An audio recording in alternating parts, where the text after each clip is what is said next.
kasih Ibu sudah mempersilahkan kami untuk berkunjung ke rumah adat Rejang Lebong ini, dan juga sudah bersedia untuk menjadi narasumber kami untuk tugas kuliah kami. Nah, di sini Ibu, tujuan kami datang kemari itu untuk mengetahui lebih lanjut mengenai rumah adat Rejang Lebong ini. Nah, kami ingin mewawancarai Ibu. Untuk selanjutnya akan dilanjutkan oleh rekan kami, Bu. Baik Ibu, ingin bertanya terkait rumah adat yang di sini Rejang Lebong. Kalau boleh tahu bagaimana ya sejarah terjadinya dibentuknya rumah adat ini? Ini kalau kita sebut ini Umak Menoo, kalau orang Rejang ya sebut. Nah, rumah ini dahulunya didirikan di Kesambe tahun 1901. Jadi usianya sudah 122 tahun lebih ya. Nah, oleh seorang imam yang bernama Ali Jemun. Nah, ini mulanya ya rumah tempat tinggal seorang imam itu. Tapi anak-anak sering juga dulu belajar ngaji di sini kan. Nah, tahun 2017 rumah itu dipindahkan ke sini. Dijadikan ya pelestarian lah sebagai tempat kita menggali sesuatu tentang masyarakat pada zaman dahulu. Ini isinya rumah-rumah ini isinya peralatan tradisional, kemudian banyak filosofi yang terdapat pada ukiran-ukiran itu ya. Banyak pesan-pesan leluhur kepada kita sehingga kita bisa menambah pengetahuan di sini. Kalau boleh tahu Bu, itu tadi Ibu bilang kan ini didirikan oleh seorang imam. Nah, berarti pada zaman dulu waktu pertama kali ini didirikan, apakah hanya imam itu saja yang menempati tempat rumah adat ini, atau memang untuk suku desanya seperti itu? Nah ya, ini dulu ada beberapa rumah di sini.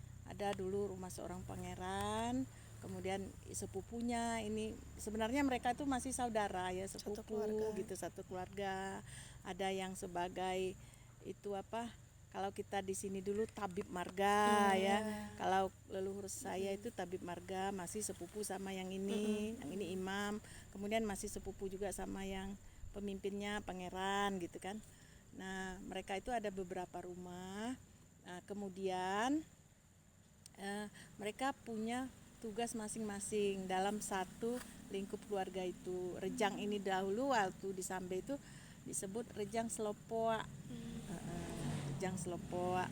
Nah, ketika itu jadi rumah ini diturunkanlah turun-temurun sebenarnya kepada anak cucunya. Tetapi ketika sudah zaman ke generasi kelima, ini sebenarnya udah dijual ke tempat lain. Tapi kita selamatkan, pindahkanlah ke sini. Gitu. Di sini tahun 2017. Dari 2017 Bu ya.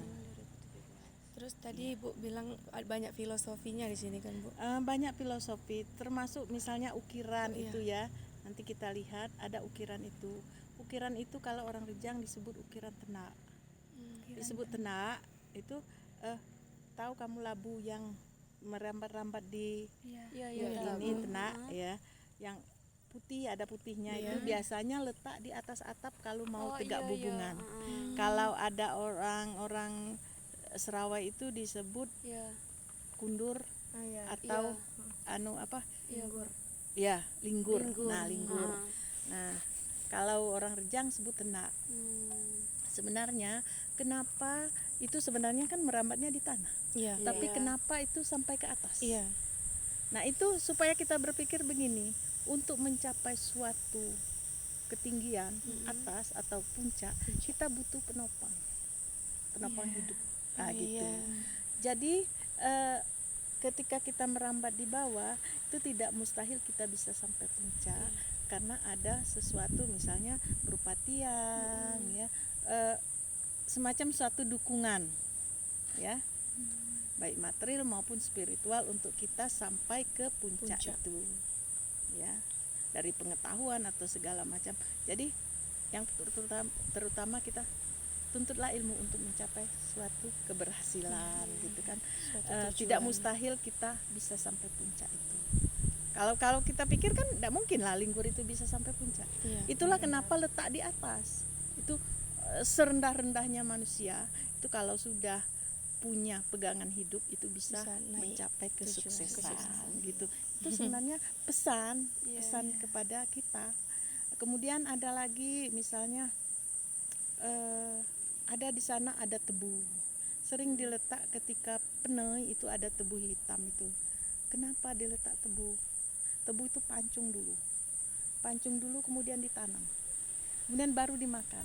Jadi itu pesan kepada kita gini, ketika kita makan sesuatu, ingatlah anak cucu kita, gitu. Tanam dulu itu anak cucu kita. Jadi jangan kita habiskan sekarang. Sendiri, Juga ada di sana ada penai tiangnya bambu. Kalau kita pikir kenapa tiangnya bambu? Bambu itu filosofinya gini, memperkuat akar dulu, kemudian baru timbul rebung. Nah kita juga diharapkan manusia ini memperkuat fondasi kehidupan kita dulu, kemudian baru kita bisa timbul. Ketika kita bisa timbul itu diterpa badai apapun kita tidak akan tumbang. Jadi banyak filosofi, banyak pesan-pesan leluhur kepada kita. Jadi Bu mau nanya, ini kan rumahnya kemarin dipindah pas di tahun 2017, itu memang diangkat langsung ke sini atau seperti apa? Waktu pemindahannya itu dibongkar dulu, dibongkar kemudian dipasang kembali. Susunannya sama seperti Ya ini. sama seperti itu, cuman diperkecil. Oh berarti ini ukurannya udah lebih kecil dari Iya, dulu Dari lebih aslinya ya. semeter lebih lebar, kemudian 3 meter lebih panjang. Kalau sekarang Bu? Sekarang ukurannya 8 kali 18 ya. Dulu 9 kali 21. Lebih kecil lagi. Lebih kecil.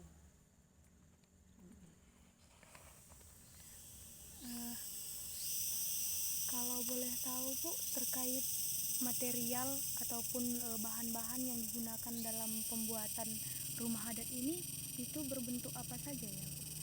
Kalau zaman dahulu materialnya itu terbuat dari kayu. Kalau ini katanya medang batu ya. Kemudian waktu kita pemindahan itu atapnya itu genteng. Tapi sebelum itu entah apa ijuk atau apa kita nggak tahu ya sejarahnya. Nah kita belum menggali dahulunya kan. Tapi setelah dipindah ini materialnya kita tidak dapat sehingga diganti itu multiruk seperti itu. Tapi kesannya seperti ijuk-ijuk lah.